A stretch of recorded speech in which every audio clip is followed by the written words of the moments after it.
fascinating coat of arms ever produced.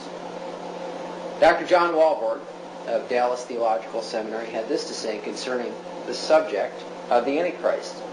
An almost unlimited number of identifications of the Antichrist to specific historical characters can be found.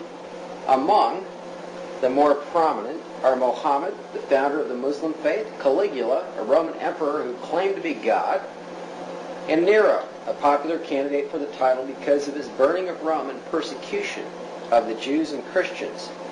To these can be added almost every prominent ruler of the past, including more modern characters such as Napoleon and Mussolini. In all these historical identifications, there is little more than evidence of being anti-Christian, but the variety of claims leaves the concept of the Antichrist in considerable confusion. All right. Let me read a passage before we start here. You can see this coat of arms in color. The passage is this. It's from Revelation chapter 13. Now the beast which I saw was like a leopard. His feet were like the feet of a bear, and his mouth like the mouth of a lion. And the dragon gave him his power, his throne, and great authority. Let him who has understanding calculate the number of the beast, for it is the number of a man, and his number is 666. We have all heard, as Christians, if we've been in the faith for any period of time, that the number 666 is associated with the beast or the coming Antichrist. We've also heard that there have been many people down through the centuries whose names have calculated to 666, and who therefore were supposed candidates to be the Antichrist. What I'm here to say tonight, and what I show in the Antichrist and the Cup of Tea, is that those claims were false. Obviously, none of those people have proven to be the Antichrist so far. This book, however, is fundamentally different.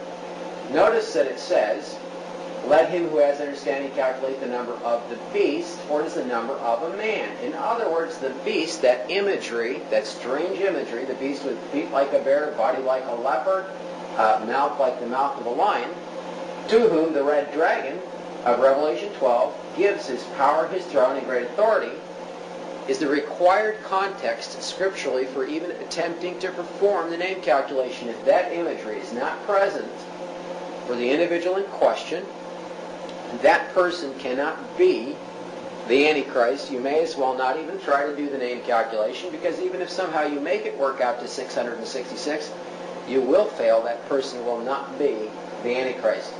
Notice on this coat of arms, which happens to be the coat of arms of Prince Charles of Wales, that in the place of the normal line of England that we would see on a British royal coat of arms, you have a beast with exaggerated feet like the feet of a bear, body with proportions like the body of a leopard, and the mouth of a lion.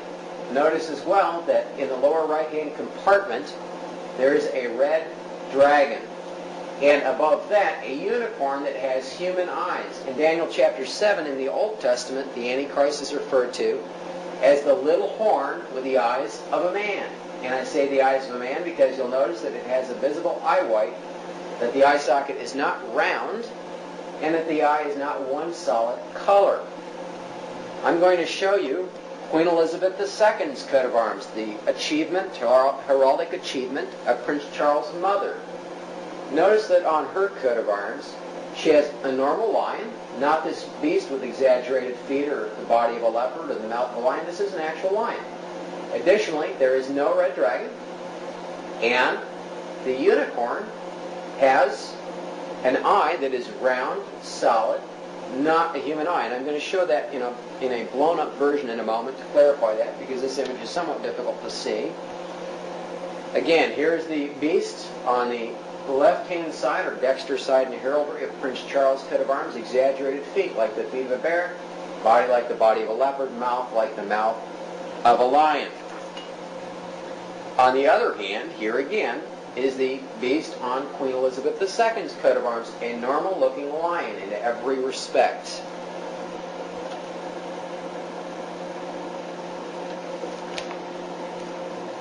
Okay, this is an unofficial version of Prince Charles' coat of arms. Going to be talking about the chain down here and the red dragon a little bit more later, but what I want you to notice is the eye on the unicorn at the moment on this coat of arms. It has, again, from the side perspective, the profile of a human eye from the side of the face. Okay, here is the official version of Prince Charles' coat of arms on the top, the unicorn with a human eye. And the unofficial version, again, from the side of the face, it has the same profile as a human eye. Here's a blow-up of the eye of the unicorn on Queen Elizabeth II's coat of arms. It's round, it's solid, no visible eye white, not a human eye socket. Now, what we have just seen is that Prince Charles of Wales in his personal coat of arms bears the imagery that is prophesied in the book of Daniel, as well as in Revelation chapter 13. He has this beast described in Revelation 13. He has the red dragon described in Revelation 12 and 13. The red dragon gives this beast his seat, great authority and power. And then you have the little horn of the eyes of man. And in Daniel 7, that little horn of the eyes of man is said to have a body, and he is slain, ultimately, by Christ in context at his return. In other words, he is a unicorn with human eyes. The presence of this imagery should suggest to us that we ought to attempt to perform the name calculation. Again, it says, "Now the beast which I saw was like a leopard, his feet were like the feet of a bear, and his mouth like the mouth of a lion. And the dragon gave him this power, his throne, and great authority. Let him who has understanding calculate the number of the beast, for it is the number of a man, and his number is 666. But there is another component to this imagery that I want to show you before we do the name calculation. This is Prince Charles' investiture in July of 1969. Notice that Queen Elizabeth II is placing a coronet on the prince's head. This was the most widely viewed event in the history of the world at the time. The estimated television audience was 500 million plus. It took place on the same day that the United States first landed a man on the moon. Again, here is Queen Elizabeth II placing the coronet on the prince's head as he kneels before her. But notice that over here the prince is facing the backrest of the Queen's throne through her. This throne was at the very center of Caernarvon Castle in Wales when the prince was invested, and the prince was facing a dragon on the Queen's throne. Here's a blow-up of the Queen's throne. This is the dragon of Wales, the same dragon on the prince's coat of arms. And behind this dragon, behind the backrest, on the castle walls off over here, were three huge red dragon banners that the prince was facing.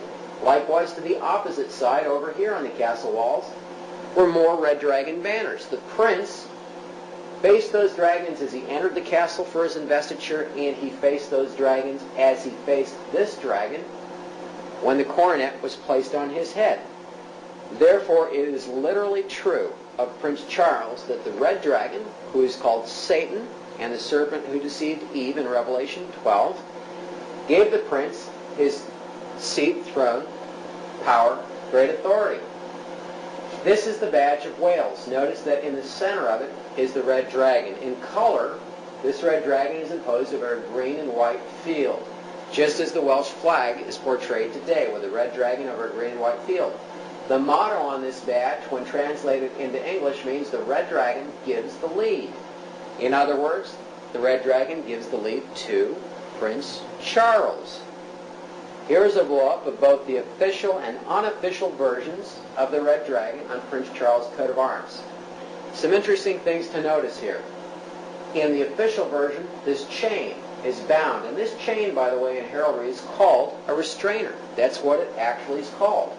The red dragon in the official version is not touching the rim of this compartment in the lower right-hand area of the coat of arms.